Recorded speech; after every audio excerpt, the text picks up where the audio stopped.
everybody, and welcome back to the time of the Whovians United. Today we will be reviewing Orphan 55. As usual, you are joined by me, Corey, George, and Farren, but as usual, we've got a new guest on the review. So, mystery guest, reveal yourself. Hello, hello, hello. It is Elliott from the Weekly Rant. What is going on back here with you guys reviewing Doctor Who for Series 12? Very excited. Before we start, would you like excited. to say a little bit about your channel so people get to know who you are? Just a little bit.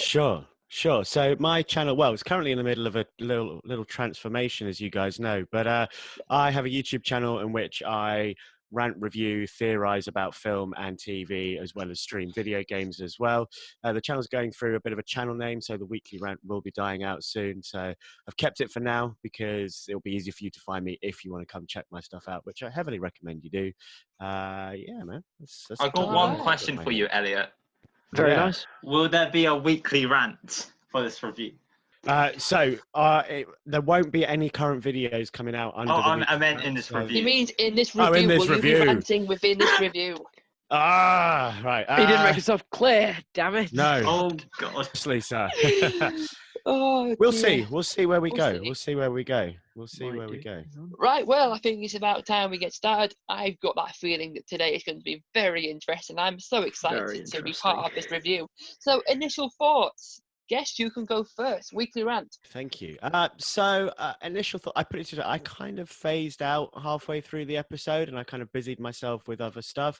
I don't think this episode was a strong episode. It felt very filler to me. It wasn't till the end of the episode, and I think, I was waiting for that end to be like, all right, how is this going to feed into something? Where are we? What does this feed in for that will be impactful for later on in this series? And it wasn't really till the end. I think during the majority of the episode, during the main body of this episode, it kind of felt a bit like a generic Who episode that we've seen in the past of they come to some kind of utopian place and then all is not right, or there's some kind of form of corruption, or there's a monster hiding in the closet, as was the case. And so it was just kind of a bit generic for me. But what I will say is that the message at the end I felt was really important, very prominent.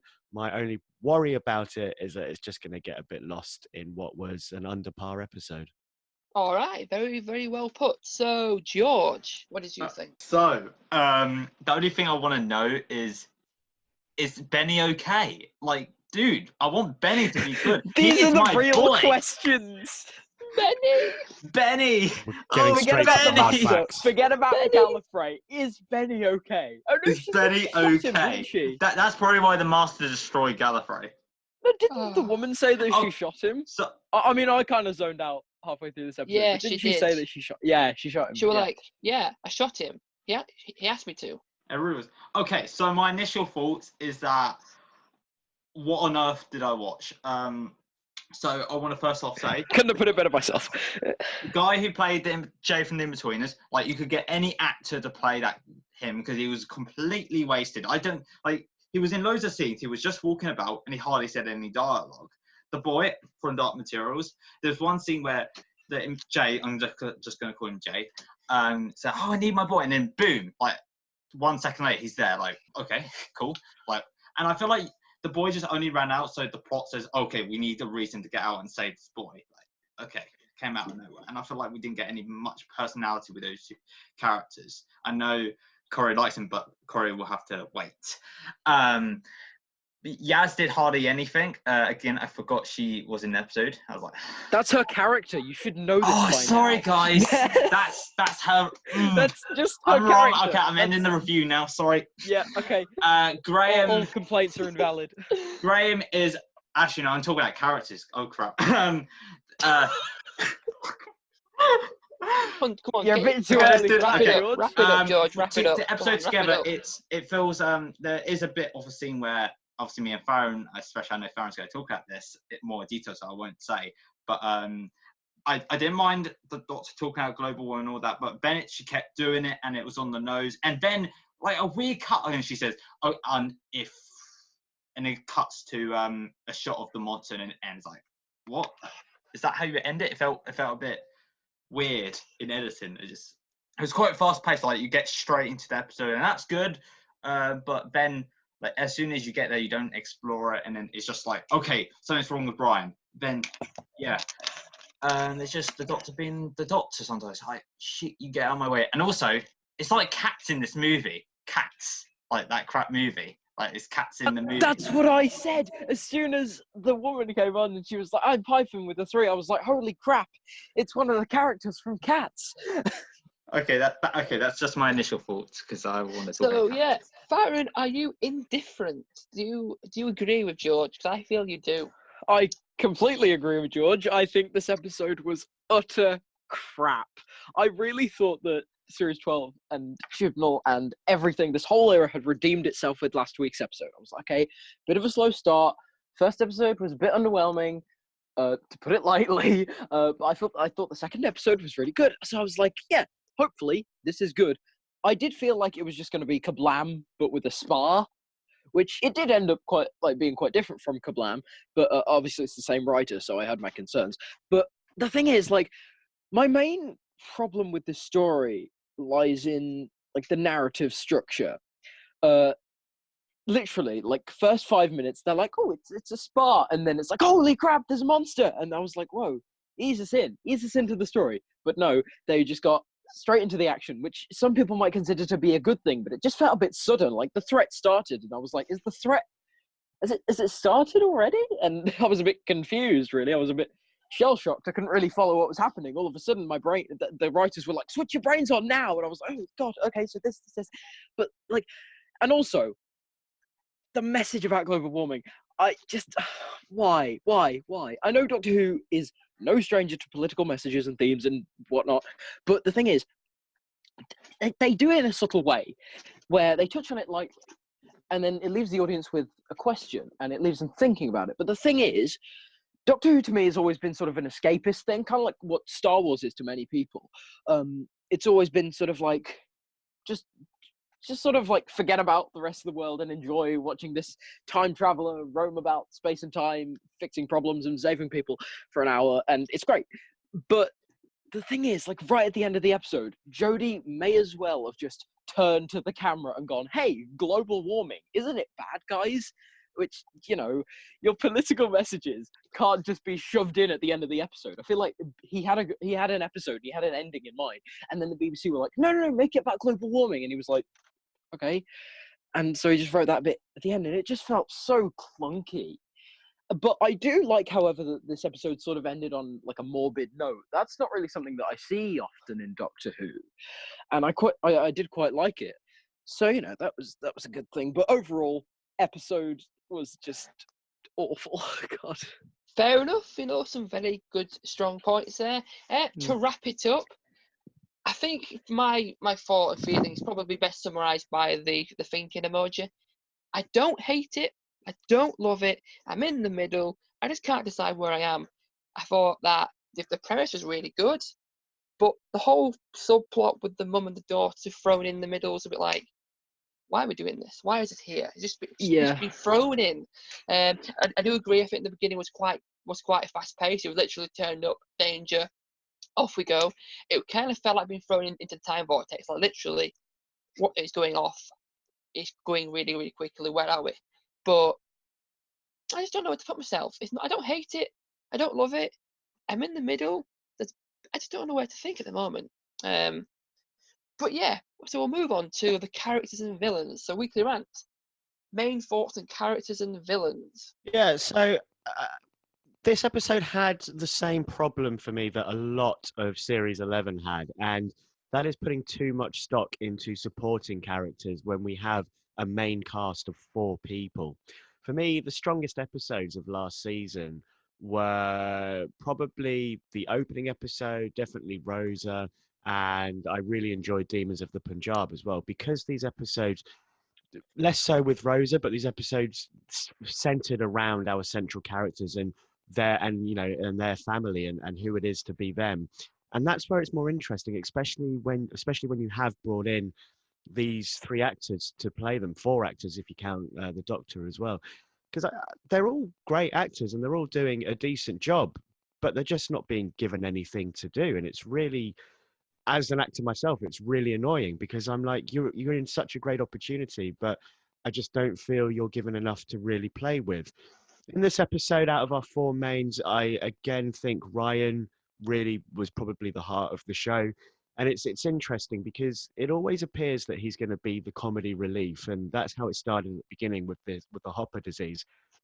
But then he always seems to grow into someone with sort of real heart that cares for the people around him and wants to help them. And I think those moments were the nicest moments, that this person who he's just met, who wants to do these bad things to this place, he still has a sense of care to her. You know, he wants to help her. He's questioning her why she's doing it, but also like he wants to help her through it rather than just, all right, well, you're being crazy, I'm going to leave you to that. He wants to work through it. And I really enjoyed those moments. I kind of agree on the fact of the subplot with the mum and the daughter.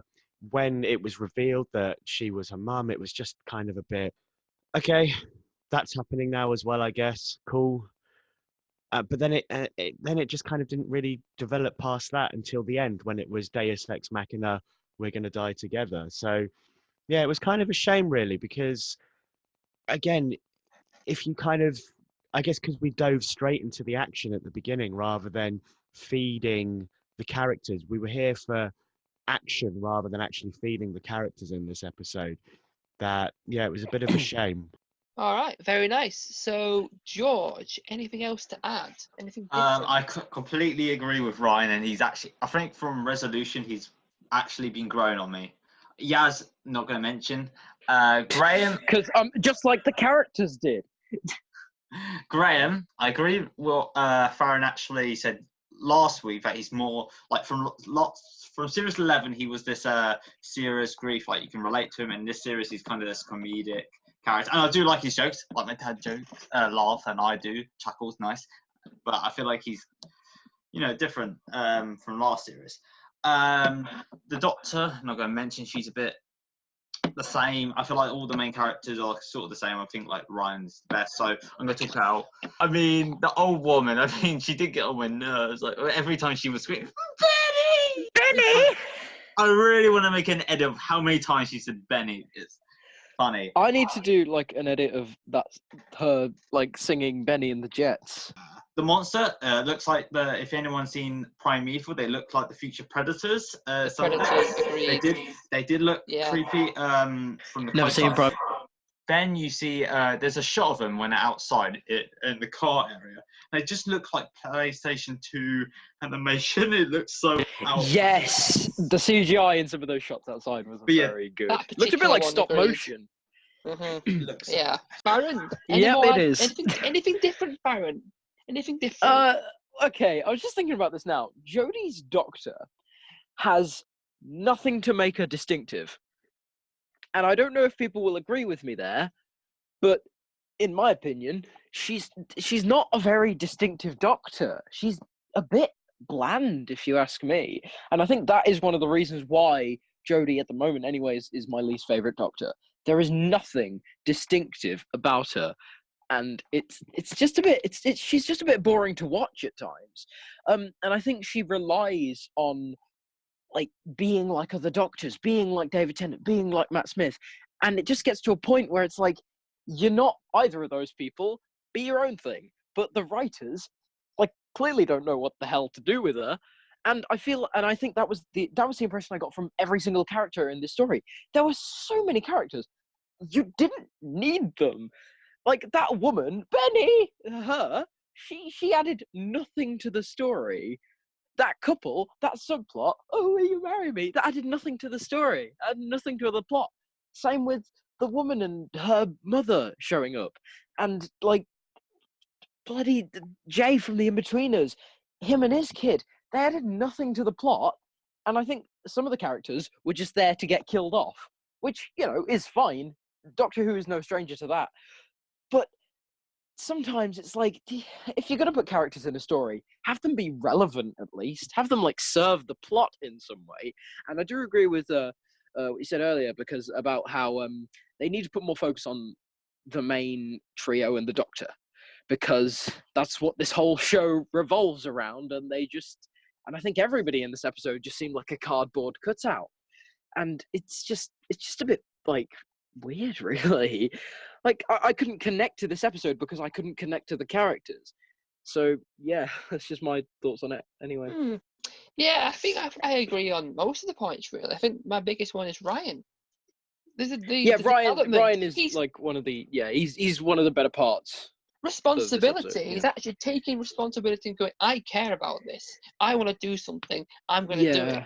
There's He's some very good actually character making moments an for effort. Ryan in this episode, but You know, the rest of the in- characters are just, they don't do In anything. terms of practical stuff, he's actually doing things in the plot to try and save the day or do anything.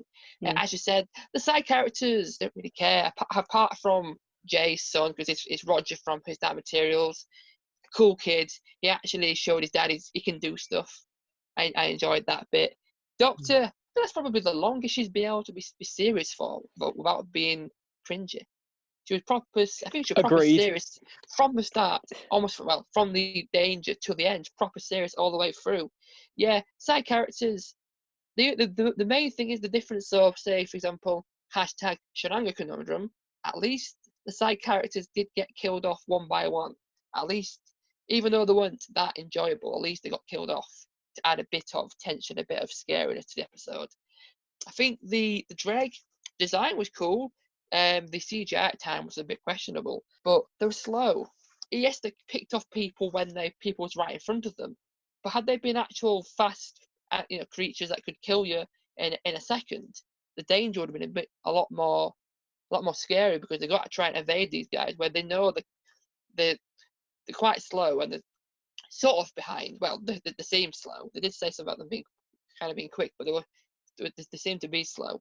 But yeah, Graham and Yaz didn't do very much as usual. As much as I like Graham for his one-liners and his quotes, Graham didn't do very much. Yaz attempted to do something, but mainly left it to Ryan.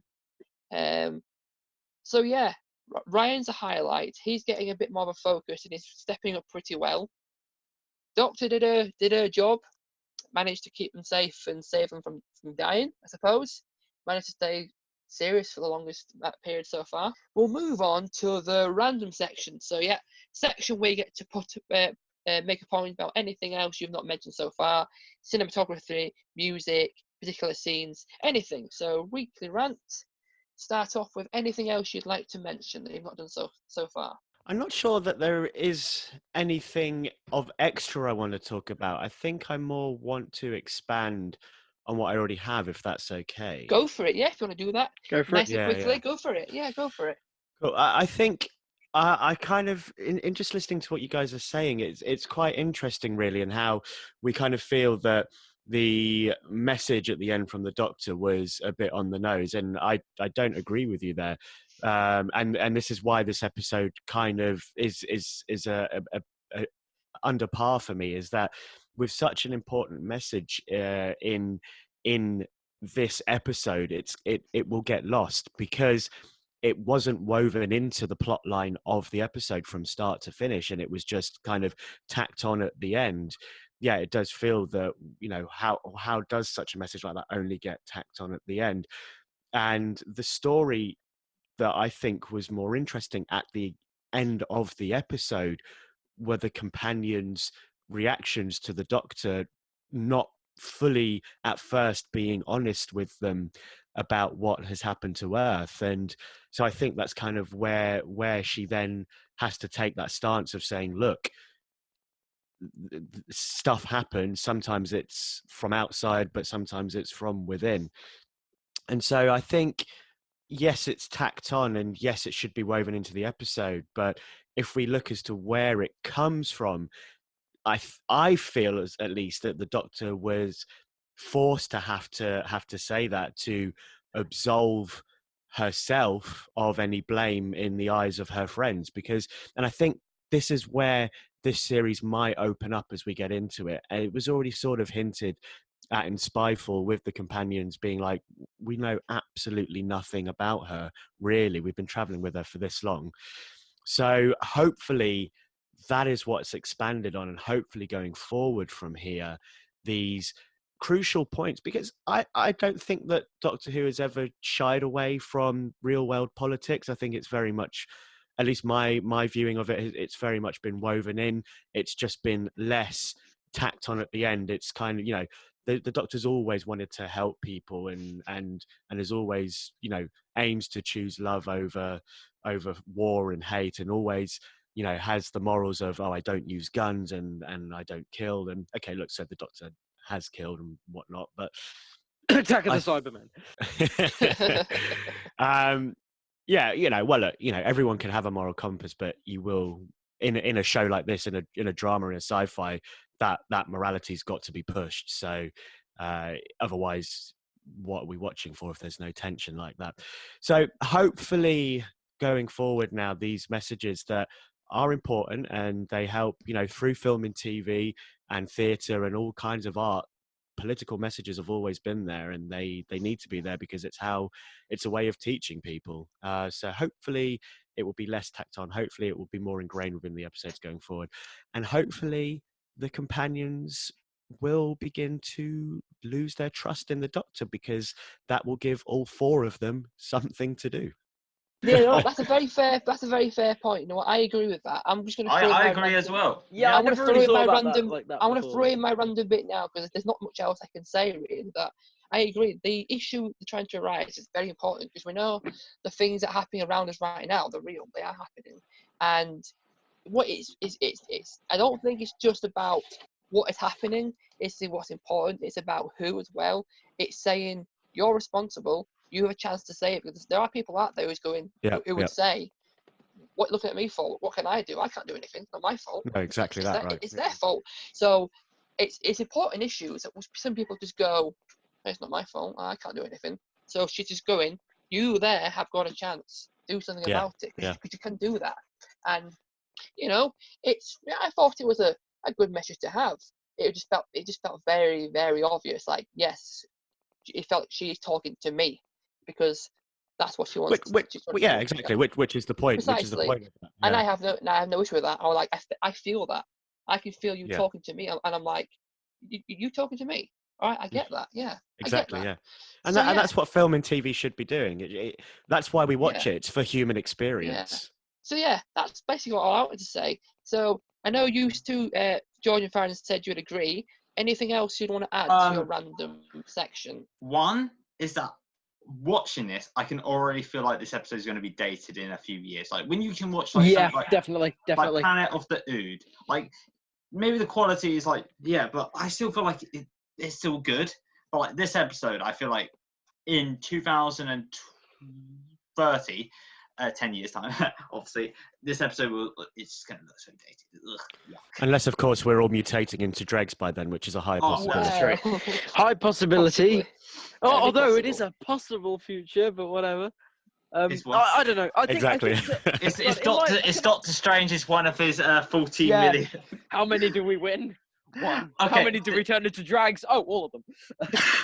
I just? I'd like to talk about the message for a second. No, I got one more thing. You've got one more thing. God, I just want to say, there's one shot, like we actually, because of budget, I think we actually don't see her. We actually just don't see one of the women like jump over, like she's already on the floor. Like can we actually see her like get thrown? Just saying. Anyways, Farren. Yeah. Okay, so the thing about the message is that I don't think the message is bad. I do think that, but my main problem with it is that it was just tacked on to the end of the episode. My problem is not with the message itself. It was the way that it was handled. I think that, like, you could put something about climate change. God, please, people need to be informed about it. But the way to do it is not to have the Doctor go, "Oh, look, climate change is bad, isn't it?" And personally, I didn't really get the thing that you were talking about, how, it felt like the Doctor was talking to me. It didn't really feel like that to me. I was just like, okay, this is a bit awkward. This is bad writing. I think that, like, having a message and having it thrown at the audience does not equal good writing. That's just my opinion, though. I don't have a problem with the message. It's Everybody just the way thinks that it was shown. differently. Oh yeah. I mean, as I said, if it had been woven into the body of the episode, it would have been better. Yeah, definitely. I agree there. I agreed. Yeah, absolutely agree. Yeah. So, I can't wait it's time for this. for the best moment of every review. So I think it's time to say, it's time for the cringe of the week. Hey, That we did it. Great, probably wasn't as great. well coordinated as last time, but you know what? We get it better Cringe of the each is week. here. We'll make sure we practice it. So, yes, starting from the weekly rant, any cringy moments you like to mention? As cringe as it got for me was "She's My Mother." It just didn't work for me. I wasn't sold at Yeah. all. That was one of mine. Yeah. Damn it. I think that's it for me. See, last week we all had the same opinion on the Graham's laser shoes. So Yes. hopefully we can have something a bit different this time. Hopefully we can all think something different. George, anything different to add on your cringiness? So quickly, I feel like there's one thing that we're all going to agree on, but one thing is the pickup line. Like, so are you out of work? I don't know. I quite like that. I thought it was funny. I do quite like it. I think with this one cringy moment that I feel like we're all going to mostly agree on and go straight to thing is Benny. Where's my Benny? Benny, we got to find Benny. Also, there's one thing, when we actually heard him, I actually thought of him as Angel Bob, but you know. Angel Yes. Bob. Angel But yeah, Bob. Benny. They could have done a thing there. I don't know. Wow, what a reference! Yeah. Angel Bob. I don't know. Yeah, I do agree with you on the Benny part, but my personal cringe of the week was Jodie turning to the audience and going, "Hey, climate change, it's bad." I think I agree. I think a different moment. I kind of thought, at the start when they came out of the TARDIS and they were met by that -3 person and like nice name, nice tale or something. There was typical Jodie dialogue. Yeah. It felt a little bit cringy at the time. Perhaps maybe the J person who was like, I'm a technician, but I haven't got what I'm doing. Maybe like, why are you here? Sort of thing. I don't know, but yeah, I'd agree. I think it's to be agreed. The Benny line is the cringe of the week because how can you not? So for once, it's not Graham. So Graham's Speedos didn't. Oh didn't make God, the I list. forgot about Graham's speedo. No, my biggest problem with this episode is that we didn't get to see Graham in his speedos. Oh, I know. Come on. That Oh, is a come on. problem. We were It's a looking big No, that'd forward be to problem. horrifying. I know. Anyway, let's get into the final part. So, did it fail? So, weekly rant. Fail or no fail? That is the question. So I Still think referencing Shakespeare. God. I'm always referencing Shakespeare. I'm glad you're referencing Shakespeare. I think it's a fail for me. If we're going one or the other, I think it's a fail. If you just Okay. waver the message in, it would have been all right. But yeah, fail. Okay. So, George, fail or no fail? I feel like last episode I gave it a fail, but I feel like it was like a soft fail. For this one, I have to say it's a straight off fail. Like, it's not like leans into success. I feel like it's a failure. Has a couple good things. I won't like say it's a 1 out of 10. Obviously, we do our aftermath to the ranking, but yeah, it's a failure. That's my quick. Farren, fail or no fail? Fail, obviously. What a surprise! I hated it. What a God. surprise! I think What a the surprise. only thing I What? really liked about this episode was the twist about, it's Earth. I was like, that's interesting. And then That the was rest cool, of it was yeah. like, hey, climate change, isn't it bad? I was like, yeah, I know. Please get back to Doctor Who. See, if on the reveal they started the climate change stuff from there, it would have been fine. But Yeah, and like sort of like woven it more deeply. I think all they needed to Exactly. do, I think all they could have had was that one line about, climate change did it. And then that would have left me thinking more than Jodie's big speech at the end. Because I would have watched it back and gone, oh, that's interesting. This is what climate change could do, etc., etc. It got me thinking. yeah, Jodie didn't need to make that big speech at the end, in my opinion. All right, so fair enough. Fail from you. From me, I kind of feel like David Walliams from Britain's Got Talent when they all go, they all said no, no, no, and I'm like, You're not going to hit the gold buzzer, are you? You're not going to hit the gold I kinda buzzer. like it, It's a but gold buzzer. Yay! I don't hate it. I don't love it. It's like it kind of didn't. Just average. It's just. Fair. Are you I'm- just in the middle of success and failure? I'm gonna say it didn't fail, but it's not like a massive success. So I'm gonna say it didn't fail, but for the first time so far this series, unfortunately, this is the first episode that did fail. Sorry, the first one that did fail. Oh my So there you god, go. is Corey being negative? Anyway, This is not Corey, it's a anyway, Zygon. I That think is he's just Zygon. accepting the reality in front of him, isn't he? It's a unfortunately, Zygon I have duplicate. to I can't disagree. I can't argue. It's failed, unfortunately. there Maybe you it's his go. ganger. Who Awful. knows? There I you don't go, want to reference guys. that episode. God. This is all the time we've got. Unfortunately, that was our review of Orphan 55. Unfortunately, it did fail. So, like last time, so can we say a big thank you for the weekly rant for being a great guest today? Thank you, mate. Thank you. No worries. Thank Yeah, you it's very been great to be back. You Thank are you for having you me. are always welcome in these reviews. Did a good job today. You guys at home, thank if you like this review, please go and give it a like. If you thought it failed or didn't fail, please put it down in the comments. Yeah, we You love agree or disagree. we love your Discuss. Can you disprove these people? Do you think it failed or not failed? Tell us why. Please prove them wrong. Corey's like, no, please prove them wrong. I really want hope to there's a like comment it of so Benny. badly. Great. It was great. Yeah. But, For Benny, yeah, guys. For Benny. For Benny. For Benny. Benny. One Rip like Benny. keeps Benny on. F in the chat. one like equals one prayer Can for we get an Benny. F in the chat for Benny? There we go. God. There we go, guys. One like equals one prayer for Benny. But there you go, Yes. guys. If you are not yet subscribed and you have, and you like these reviews and you like Doctor Who and Series 12, go and give us another subscribe. Because Maybe not if you like Series 12, because we're a bit Well. negative about it. So Not you never all know, negative. We might be We'll good. have- We might be better about it. You never know. The series might get better. Yeah, But yeah, if just not- avoid my content. I'm extremely negative. If you're not yet I subscribed, can't wait please until do. Jack do my comes back part. on these. Can we please finish the video now? Please let me finish. So if you've not yet subscribed, please do. We've just hit 700. We're trying to get to 800. Please do that. Oh, You're all congrats. amazing. Congrats. Today was an amazing, a really interesting review to do. But guys, thank you so much for watching. We'll see you next time. Goodbye.